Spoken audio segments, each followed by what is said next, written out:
Atau organisasi Papua Merdeka terus berulah. Yang terbaru OPM membunuh dan Ramil Aradide di Paniai, Papua Tengah. Sementara Panglima TNI Jenderal Agus Subianto menyatakan penyebutan kelompok kriminal bersenjata atau KKB diubah menjadi organisasi Papua Merdeka atau OPM. Akankah perubahan nomenklatur kelompok separatis Papua ini bisa mengatasi kekerasan yang telah berlangsung tahun-menahun? Bagaimana juga dengan pengejaran kelompok OPM yang kemarin ini membunuh dan Ramil Aradide Paniai, Papua Tengah.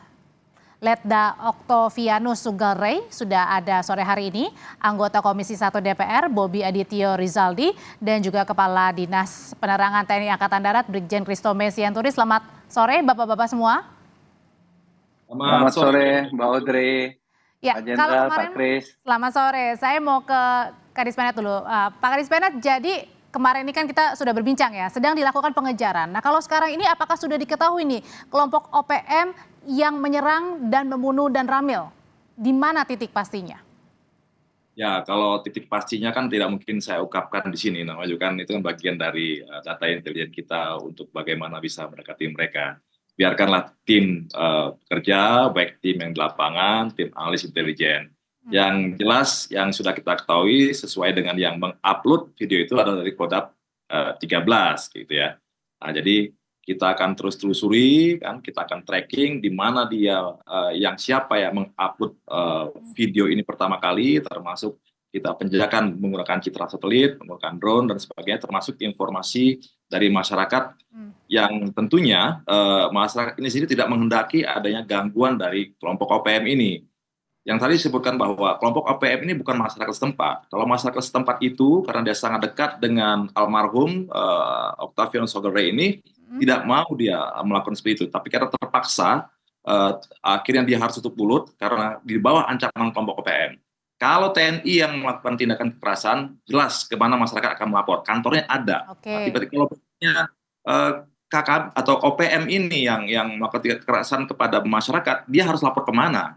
Itu ini yang serba salahnya masyarakat atau masyarakat sipil di sini dalam situasi yang seperti ini. Dia harus kemana ini? Kalau balik ke pengejaran lagi Pak Kristome, sebenarnya ini hanya melibatkan TNI secara internal saja kah? Tidak, jadi kan ini kan kita keterpaduan operasi baik TNI, Polri maupun Satker yang lain yang ada di wilayah. Seperti yang saya sampaikan kemarin bahwa kan kita di sini ada Impres nomor 9 tahun 2020 yang tentang percepatan pembangunan Papua atau peningkatan kesejahteraan Papua, di mana ada 43 Satker di situ, kementerian dan lembaga, salah satunya TNI. Nah, TNI adalah bagian keamanan yang bersama dengan Polri. Nah, gitu.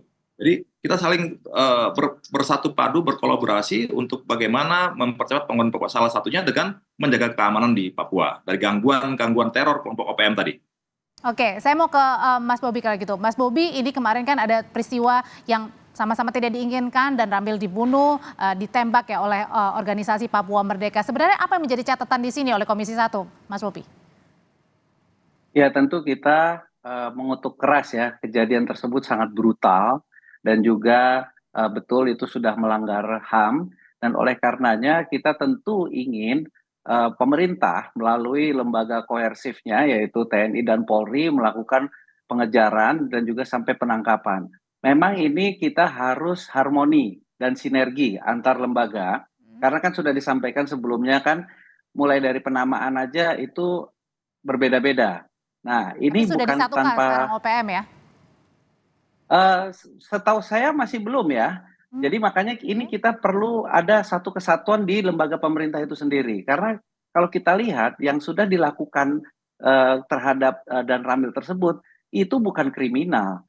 Dia sudah bisa memahami siapa dan Ramil itu diserang dalam keadaan tidak memakai baju seragam dan rutenya pun jamnya pun tahu. Ini kan sudah taktik perang, itu udah ada intelijen pasti. Jadi ini bukan kriminal biasa. Nah, oleh karenanya, karena bukan kriminal biasa, ini sudah kombatan militer, ya Tergolong perlu apa itu memang Pak Bobi kalau gitu, kalau dibilang tadi tergolong bukan kriminal biasa?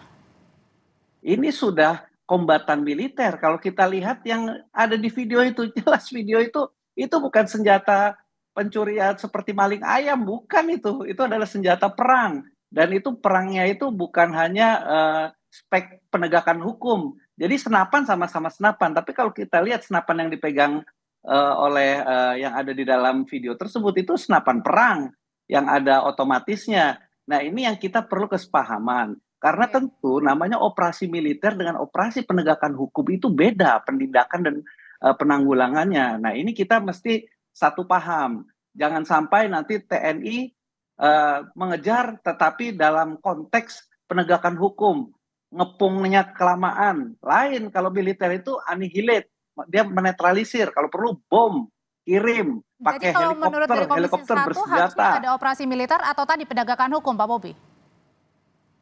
Apapun yang dipilih pemerintah, pemerintah itu harus konsisten. Kalau memang misalkan polisi yang di depan, TNI diperbantukan, dia jelas pembagiannya bagaimana. Kalau ini kan kita lihat yang diserang itu TNI dan Polri, tetapi ranahnya penegakan hukum, tetapi kemampuan operasi militernya tidak bisa. Tidak ada pernah satu roket pun dari helikopter Apache ditembakkan di sana, kan nggak pernah. Nah, itu namanya belum ada operasi militer. Operasi penegakan hukum. Sedangkan kita lihat yang ada di sana itu adalah bukan kriminal itu. Jadi ini saya rasa sudah sangat kritis ya. Bisa sangat brutal, divideokan, diviralkan. Ini sudah sangat melecehkan Indonesia. Oke, kalau gitu saya langsung tanyakan ke Pak Kadis Penat. Kalau gitu Pak Christome sebenarnya apa yang dilakukan segera nih? Tadi dibilangnya sudah sangat krusial sekali nih. Ya, untuk tindakan cepat. TNI Angkatan Darat hal ini ya kita menurut perintah saja. Ingat sumpah kami yang kedua adalah tunduk kepada hukum dan memegang teguh disiplin keprajuritan.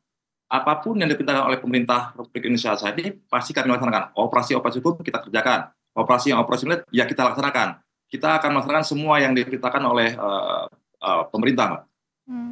Karena tadi juga kalau ini ya sebenarnya bagaimana itu juga ada pada saat persemayaman itu ada gerak-gerik OPM yang kemudian membayang-bayangi dari prosesi upacara pemakaman jenazah atau persemayaman. Jadi yang perlu saya luruskan di sini, seperti yang disampaikan oleh Kapten 617 Cendrawasih, bahwa tidak ada penyerangan kepada markas Kodim. Yang ada adalah saat pasukan itu kembali mengevakuasi dan Ramil, itu dicurigai ada yang mengikuti. Sehingga yang jaga di Kodim itu melepaskan tembakan. Nah itulah yang membuat situasi menjadi tidak terkendali. Berarti artinya sudah seberani itu OPM ini mendekati markas Kodim? Oh, tidak, jadi kan dia mengikuti, hanya mengikuti dan tidak bersenjata. Kalau dia bersenjata pasti kita tembak langsung. Tapi karena kita lihat apakah ini masyarakat biasa, apakah ini memang simpati sama OPM, ya akhirnya kita berikan tembak peringatan dan dia pergi menjauh. Nah gitu, Mbak. Kalau begitu apa ada jaminan bahwa operasi militer ini bisa digunakan untuk mengurangi tindakan dari operasi atau organisasi OPM?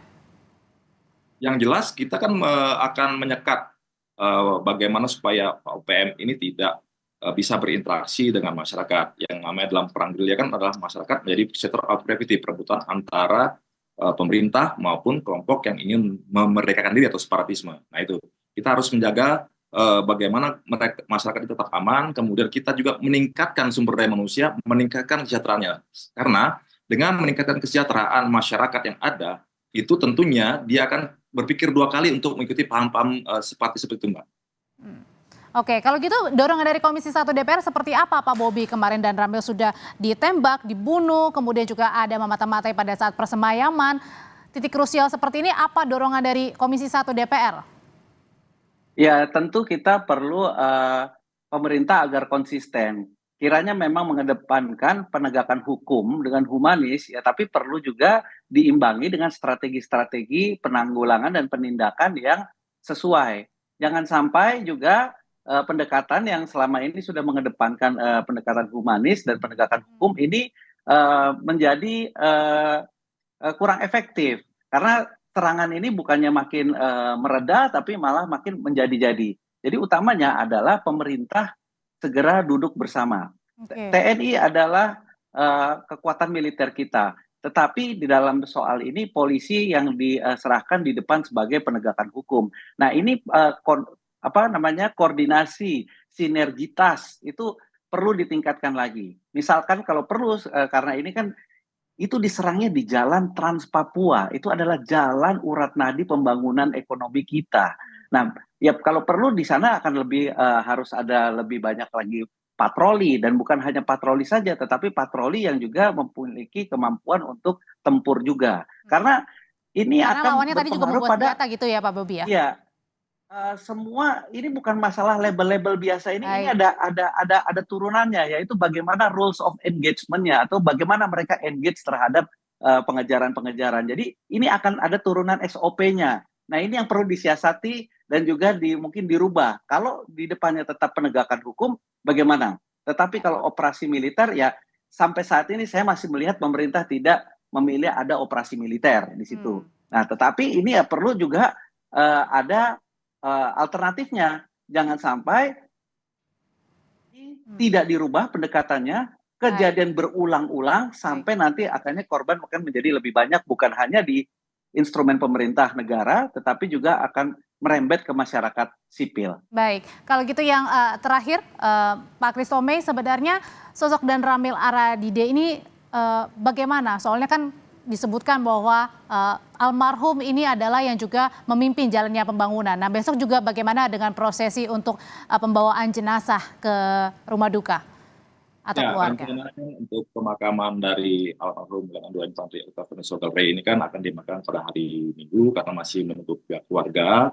Jadi kita akan memberikan penghormatan secara militer, pemakaman secara militer, penghormatan terakhir kepada beliau sebagai pahlawan yang telah gugur melaksanakan tugasnya dalam mempertahankan NKRI, dalam meningkatkan kesejahteraan Papua.